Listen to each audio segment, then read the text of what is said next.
প্ৰিয় বন্ধু-বান্ধৱীসকল, অসমৰ জনপ্ৰিয় অভিনেতা তথা ইউটিউবাৰ বংকিম শইকীয়াৰ বৈবাহিক জীৱনৰ বহু কথা সামাজিক মাধ্যমত খুবেই চৰ্চা লাভ কৰা দেখা গৈছে। হয়তো আপোনালোক সকলোৱে জানে যে জনপ্ৰিয় অভিনেতাজনৰ আছিলে এখনেই সুখৰ সংসাৰ, কিন্তু তেওঁলোকৰ সেই সুখৰ সংসাৰখনত ভুল বুজাবুজি আৰু কৰ্মৰ খাতিৰত বিচ্ছেদৰ দৰে ঘটনা সংঘটিত হয়। আজিৰ পৰা প্ৰায় 1 বছৰ আগতেই তেওঁলোক দুয়োৰে আলোচনাৰ মৰ্মে ডিভোৰ্চৰ দৰে ঘটনা সংঘটিত হয়।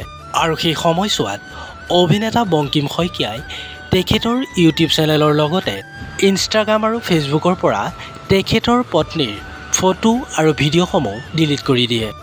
কিন্তু সেই সময়ছোৱাত বহু লোকে তেখেতক এই বিষয়ে প্ৰশ্ন কৰিছিল যদিও ইয়াৰ ওপৰত কোনো ধৰণৰ মন্তব্য আগবঢ়োৱা নাছিল অভিনেতাজনে।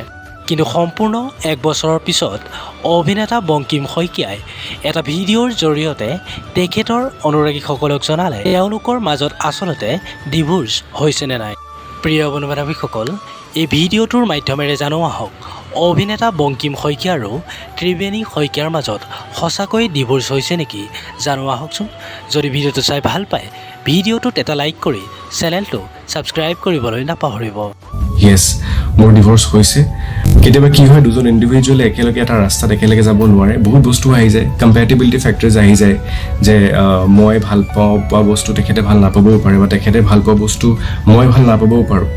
আৰু সেইবাবে আমি দুয়োজনে একেলগে ডিচাইড কৰিলোঁ যে আমি দুয়োজনে বেলেগ বেলেগকৈ নিজৰ নিজৰ ৰাস্তাত আগবাঢ়ি যাম।